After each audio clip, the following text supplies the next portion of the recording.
Di sebuah kota terdapat sebuah farmasi yang mampu menangani obat-obatan.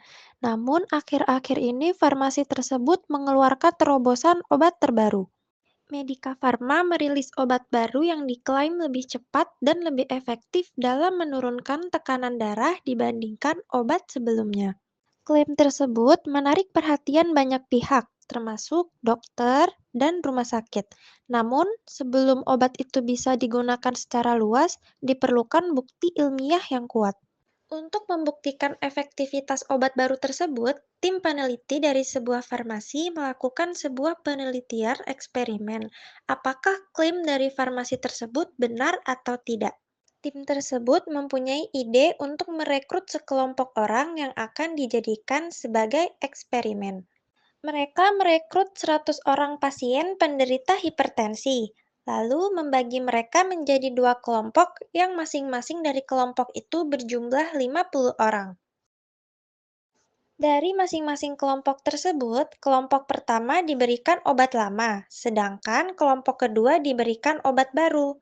Penelitian tersebut berlangsung selama 1 bulan lamanya.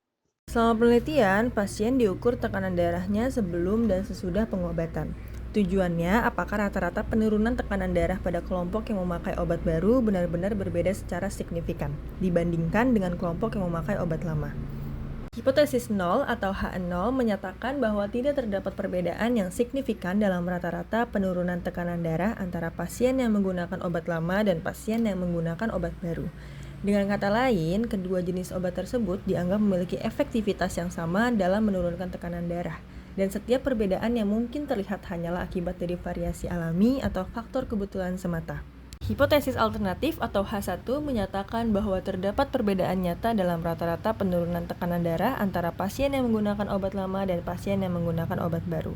Artinya, obat baru yang dikembangkan oleh perusahaan farmasi diasumsikan memiliki tingkat efektivitas yang berbeda dan mungkin lebih baik dalam membantu menurunkan tekanan darah pada pasien hipertensi dibandingkan dengan obat lama yang selama ini digunakan. Setelah penelitian berlangsung dan data dikumpulkan, data tersebut kemudian digunakan peneliti untuk uji statistik. Mereka menggunakan uji T2 sampel independen, yaitu metode statistik untuk membandingkan rata-rata dari dua kelompok yang tidak saling berhubungan. Menggunakan uji T2 sampel independen, tujuan uji ini adalah untuk memastikan apakah perbedaan rata-rata penurunan tekanan darah antara kedua kelompok memang signifikan atau sekedar kebetulan. Hasil analisis menunjukkan bahwa p-value yang dihasilkan adalah 0,03. Angka ini kemudian dibandingkan dengan taraf signifikansi yang telah ditentukan sebelumnya, yaitu 0,05 atau 5%. Karena nilai P yang diperoleh lebih kecil dari nilai ambang batas tersebut, maka kesimpulan yang diambil adalah hipotesis 0 ditolak.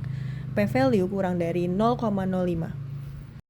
Penolakan terhadap hipotesis 0 memiliki makna penting. Itu berarti bahwa perbedaan antara kedua kelompok pasien bukanlah hasil dari kebetulan semata, melainkan benar-benar signifikan secara statistik.